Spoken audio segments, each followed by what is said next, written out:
Punjabi radio USA पेश करता है अज दा दिन सिख इतिहास विच।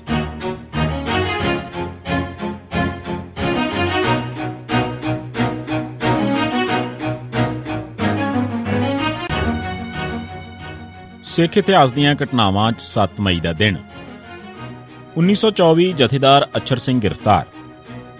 नाभा रियासत के राजा नूं गद्दियों लाए जाण संबंधी 29 सितंबर 1923 के दिन श्रोमणी गुरुद्वारा प्रबंधक कमेटी की एक मीटिंग अकाल तख्त साहिब ते हुई।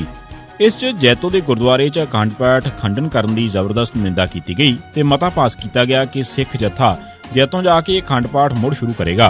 श्रोमणी कमेटी ने किरपान संबंधी गिरफ्तारियों की भी मजम्मत की। श्रोमणी कमेटी ने जैतो च अखंड पाठ मुड़ शुरू करने वास्ते 25-25 सिखां दे जत्थे भेजने शुरू कर दिते। इन्हां जत्थिआं नूं बुरी तरह कुੱਟਿਆ ਜਾਂਦਾ ਸੀ ਤੇ ਫਿਰ गिरफ्तार ਕਰਨ मगरों कुछ ਕੁ दिन जेल 'ਚ ਭੇਜ ਦਿੱਤਾ ਜਾਂਦਾ ਸੀ। ਬਾਕੀਆਂ ਨੂੰ ਦੂਰ ਦੁਰਾਡੇ ਇਲਾਕਿਆਂ 'ਚ 250 ਤੋਂ 500 ਕਿਲੋਮੀਟਰ ਦੂਰ ਤੱਕ ਜਾ ਕੇ ਜੰਗਲ ਜਾਂ ਉਜਾੜ 'ਚ ਛੱਡ ਦਿੱਤਾ ਜਾਂਦਾ ਸੀ। ਇੰਜ ਇਹ ਮੋਰਚਾ ਇਸੇ ਤਰ੍ਹਾਂ ਕਈ ਮਹੀਨੇ ਚੱਲਦਾ ਰਿਹਾ। ਇਸ ਦੌਰਾਨ ਤਕਰੀਬਨ 5000 ਸਿੱਖਾਂ ਨੇ ਮੋਰਚੇ 'ਚ ਹਿੱਸਾ ਲਿਆ। ਇਨੀ ਦਿਨੀ ਹੀ 12 ਅਕਤੂਬਰ 1923 ਦੇ ਦਿਨ ਬਰਤਾਨਵੀ ਸਰਕਾਰ ਨੇ ਸ਼੍ਰੋਮਣੀ ਗੁਰਦੁਆਰਾ ਪ੍ਰਬੰਧਕ ਕਮੇਟੀ ਤੇ ਸ਼੍ਰੋਮਣੀ ਅਕਾਲੀ ਦਲ ਨੂੰ ਗੈਰ ਕਾਨੂੰਨੀ ਕਰਾਰ ਦੇ ਦਿੱਤਾ। ਇਸ ਦੇ ਨਾਲ ਹੀ 59 ਸੀਨੀਅਰ ਅਕਾਲੀ ਆਗੂ ਗ੍ਰਿਫਤਾਰ ਕਰ ਲਏ ਗਏ। 17 ਅਕਤੂਬਰ ਨੂੰ ਸ਼੍ਰੋਮਣੀ ਕਮੇਟੀ ਦੀ ਨਵੀਂ ਐਗਜ਼ੈਕਟਿਵ ਚੁਣੀ ਗਈ।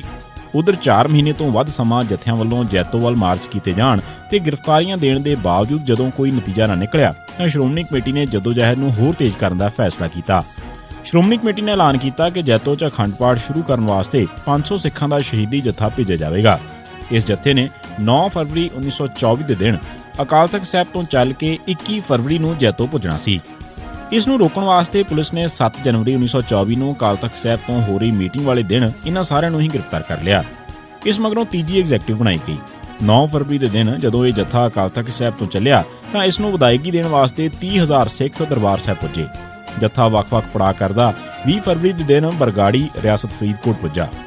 ਅਮਰੀਕਾ ਦੇ ਮਸ਼ਹੂਰ ਅਖਬਾਰ ਨਿਊਯਾਰਕ ਟਾਈਮਜ਼ ਦਾ ਨਾਮਨਿਗਾਰ ਮਿਸਟਰ ਜਿਮੰਦ ਵੀ ਇਸ ਜੱਥੇ 'ਚ ਬਰਗਾੜੀ ਤੱਕ ਗਿਆ, ਪਰ ਉਹਨਾਂ ਨੂੰ ਨਾਭਾ ਸਰਕਾਰ ਨੇ ਰਿਆਸਤ 'ਚ ਦਾਖਲ ਹੋਣ ਦੀ ਇਜਾਜ਼ਤ ਨਹੀਂ ਦਿੱਤੀ। ਅਗਲੇ ਦਿਨ 21 ਫਰਵਰੀ ਨੂੰ ਜਦੋਂ ਜੱਥਾ ਜੈਤੋ ਪੁੱਜਾ ਤਾਂ ਵਿਲਸਨ ਜਾਨਸਟਨ ਨੇ ਫੌਜ ਨੂੰ ਜੱਥੇ ਉੱਤੇ ਗੋਲੀ ਚਲਾਉਣ ਦਾ ਹੁਕਮ ਦੇ ਦਿੱਤਾ। ਗੋਲੀ ਨਾਲ ਦਰਜਨਾਂ ਸਿੱਖ ਸ਼ਹੀਦ ਹੋ ਗਏ ਤੇ 100 ਤੋਂ ਵੱਧ ਜ਼ਖਮੀ ਹੋ ਗਏ।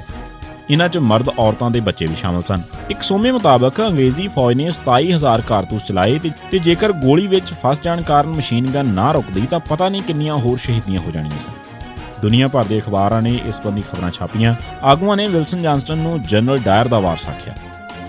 ਦੂਜਾ 500 ਦਾ ਜੱਥਾ ਅਕਾਲ ਤਖ਼ਤ ਸਾਹਿਬ ਤੋਂ 28 ਫਰਵਰੀ 1924 ਨੂੰ 40,000 ਦੀ ਗਿਣਤੀ 'ਚ ਇਕੱਠੀ ਹੋਈ ਸੰਗਤ ਨੂੰ ਫਤਿਹ ਬੁਲਾਉਂਦਾ ਹੋਇਆ ਗੁਰਦੁਆਰਾ ਗੰਗਸਰ ਦੇ ਰਾਹ ਪੈ ਗਿਆ। ਇਹ ਜੱਥਾ ਕਈ ਥਾਵਾਂ ਠਹਿਰਦਾ ਹੋਇਆ 13 ਮਾਰਚ ਨੂੰ ਜੈਤੋ ਦੇ ਨੇੜੇ ਇੱਕ ਪਿੰਡ 'ਚ ਪੁੱਜ ਗਿਆ। ਇਸ ਨੇ ਅਗਲੇ ਭਲਕ 14 ਮਾਰਚ ਨੂੰ ਜੈਤੋ 'ਚ ਦਾਖਲ ਹੋਣਾ ਸੀ। ਉਧਰ 14 ਮਾਰਚ ਨੂੰ ਸਵੇਰੇ ਹੀ ਪੰਡਤ ਮਦਨ ਮੋਹਨ ਮਾਲਵੀਆ ਕਈ ਹੋਰ ਕੌਂਸਲ ਦੇ ਮੈਂਬਰਾਂ ਤੇ ਨੇਤਾਵਾਂ ਸਮੇਤ ਜੈਤੋ ਪੁੱਜੇ ਹੋਏ ਸਨ ਤੇ ਐਡਮਿਨਿਸਟ੍ਰੇਟਰ ਜਥੇ ਨੂੰ ਆਜ਼ਾਦੀ ਨਾਲ ਗੁਰਦੁਆਰੇ ਜਾਣ ਤੇ 101 ਅਖੰਡ ਪਾਠ ਕਰਨ ਦੇਣ ਦੀ ਖੁੱਲ੍ਹ ਦੇਣ ਵਾਸਤੇ ਜ਼ੋਰ ਪਾ ਰਹੇ ਸਨ। ਇਸ ਵਾਰੀ ਆਮ ਸੰਗਤ ਨਾਲ ਨਹੀਂ ਸੀ, ਪਰ ਇਸ ਜਥੇ ਦੇ ਅੱਗੇ ਘੋੜ ਚੜਿਆ ਰਸਾਲਾ ਤੇ ਫੌਜ ਰਸਤਾ ਰੋਕੋ ਖਲੋਤੇ ਸਨ ਤੇ ਇਸ ਤੋਂ ਇਲਾਵਾ ਹੋਰ ਸਾਰੀ ਤਿਆਰੀ ਵੀ ਪਹਿਲਾਂ ਵਾਂਗ ਹੀ ਸੀ। ਇਸ ਵਾਰ ਗੋਲੀ ਨਹੀਂ ਚੱਲੀ ਤੇ ਜਥੇ ਦੀ ਗ੍ਰਿਫਤਾਰੀ ਦਾ ਹੁਕਮ ਦਿੱਤਾ ਗਿਆ। ਜਥੇ ਨੇ ਆਪਣੇ ਆਪ ਨੂੰ ਗ੍ਰਿਫਤਾਰੀ ਵਾਸਤੇ ਪੇਸ਼ ਕਰ ਦਿੱਤਾ। ਉਹਨਾਂ ਨੂੰ ਕਿਲੇ ਅੰਦਰ ਬਣੇ ਇੱਕ ਵਲਗਣ ਅੰਦਰ ਬੰਦ ਕੀਤਾ ਗਿਆ ਤੇ ਮਗਰੋਂ ਨਾਭਾ ਬੀੜ ਜੇਲ੍ਹ 'ਚ ਭੇਜ ਦਿੱਤਾ ਗਿਆ। ਇਸ ਮਗਰੋਂ ਤੀਜਾ ਜਥਾ 22 ਮਾਰਚ ਨੂੰ ਅਕਾਲ ਤਖ਼ਤ ਸਾਹਿਬ ਤੋਂ ਰਵਾਨਾ ਹੋਇਆ। ਇਹ ਜਥਾ 7 ਅਪ੍ਰੈਲ 1924 ਨੂੰ ਜੈਤੋ ਪੁੱਜਾ, ਜਿੱਥੇ ਫੌਜ ਅਤੇ ਪੁਲਿਸ ਵੱਲੋਂ ਇਸ ਦੇ ਸਵਾਗਤ ਦੀ ਪਹਿਲਾਂ ਵਾਂਗ ਹੀ ਤਿਆਰੀ ਕੀਤੀ ਹੋਈ ਸੀ। ਇਸ ਸਮੇਂ ਤਾਰਾ ਸਿੰਘ ਮੋਗਾ, MLC ਮੀਆਂ ਫਜ਼ਲ ਹੱਕ, ਕਰਤਾਰ ਸਿੰਘ ਮੈਂਬਰ ਅਸੈਂਬਲੀ ਵੀ ਪਹੁੰਚੇ ਹੋਏ ਸਨ। ਇੱਥੇ ਜਥੇ ਨੂੰ ਰੋਕ ਕੇ ਛੋਟੀਆਂ-ਛੋਟੀਆਂ ਟੋਲੀਆਂ 'ਚ ਇਹਨਾਂ ਨੂੰ ਹੱਥਕੜੀਆਂ ਤੇ ਰੱਸਿਆਂ ਨਾਲ ਜਕੜ ਕੇ ਕਿਲੇ ਅੰਦਰ ਡੱਕ ਦਿੱਤਾ ਗਿਆ ਤੇ ਮਗਰੋਂ ਨਾਭਾ ਬੀੜ ਜੇਲ੍ਹ ਪਹੁੰਚਾਇਆ ਗਿਆ। ਇਸ ਮਗਰੋਂ ਵੀ ਜਥਿਆਂ ਦਾ ਜਾਣਾ ਬਾਦਸਤੂਰ ਜਾਰੀ ਰਿਹਾ।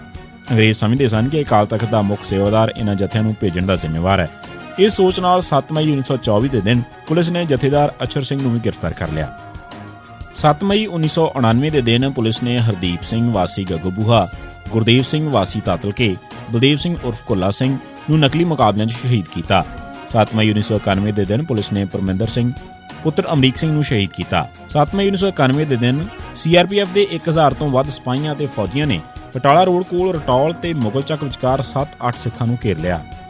ਇਨ੍ਹਾਂ 'ਚ ਜਥੇਦਾਰ ਗੁਰਬਚਨ ਸਿੰਘ ਮਾਣੋਚਾਲ ਵੀ ਸੀ। 48 ਘੰਟੇ ਚੱਲੇ ਇਸ ਅਸਲ ਮੁਕਾਬਲੇ 'ਚ DIG ਅਜੀਤ ਸਿੰਘ ਤੇ ਦਰਜਨਾਂ ਪੁਲਸੀ ਮਾਰੇ ਗਏ। ਖਾੜਕੂਆਂ 'ਚੋਂ ਦਵਿੰਦਰ ਸਿੰਘ, ਹਰਜਿੰਦਰ ਸਿੰਘ ਭਲਵਾਨ, ਲਖਵਿੰਦਰ ਸਿੰਘ ਲੱਖਾ, ਜਗਤਾਰ ਸਿੰਘ ਭੋਰਸੀ, ਲਖਵਿੰਦਰ ਸਿੰਘ ਮੁਗਲ ਚੱਕ, ਕਾਲਾ ਸਿੰਘ ਵਲੀਪੁਰ, ਸ਼ਿੰਦਰ ਸਿੰਘ ਜੰਮੂ ਤੇ ਚਾਚਾ ਫੌਜੀ ਸ਼ਹੀਦ ਹੋ ਗਏ। ਜਥੇਦਾਰ ਗੁਰਬਚਨ ਸਿੰਘ ਮਾਣੋਚਾਲ ਇਸ ਮੁਕਾਬਲੇ 'ਚੋਂ ਮਹਿਫੂਜ਼ ਬਚ ਕੇ ਨਿਕਲ ਗਿਆ। 7 ਮਈ 1992 ਦੇ ਦਿਨ ਪੁਲਿਸ ਨੇ ਅਰਜਨ ਸਿੰਘ, ਕੁਲਜੀਤ ਸਿੰਘ ਉਰਫ ਬਿੱਟੂ, ਬਲਜੀਤ ਸਿੰਘ ਸ਼ੀਸ਼ਾ ਨੂੰ ਨਕਲੀ ਮੁਕਾਬਲੇ ਸ਼ਹੀਦ ਕੀਤਾ। 7 ਮਈ 1993 ਦੇ ਦਿਨ ਪੁਲਿਸ ਨੇ ਜੋਗਿੰਦਰ ਸਿੰਘ ਦਿੱਲੀ ਤੇ 3 ਹੋਰ ਸਿੱਖਾਂ ਨੂੰ ਮੁਕਾਬਲੇ ਸ਼ਹੀਦ ਕੀਤਾ। ਇਹ ਸੀ ਸਿੱਖ ਇਤਿਹਾਸ ਦੀਆਂ ਘਟਨਾਵਾਂ 'ਚ 7 ਮਈ ਦਾ ਦਿਨ। ਸੁਣਦੇ ਰਹੋ ਪੰਜਾਬੀ ਰੇਡੀਓ USA।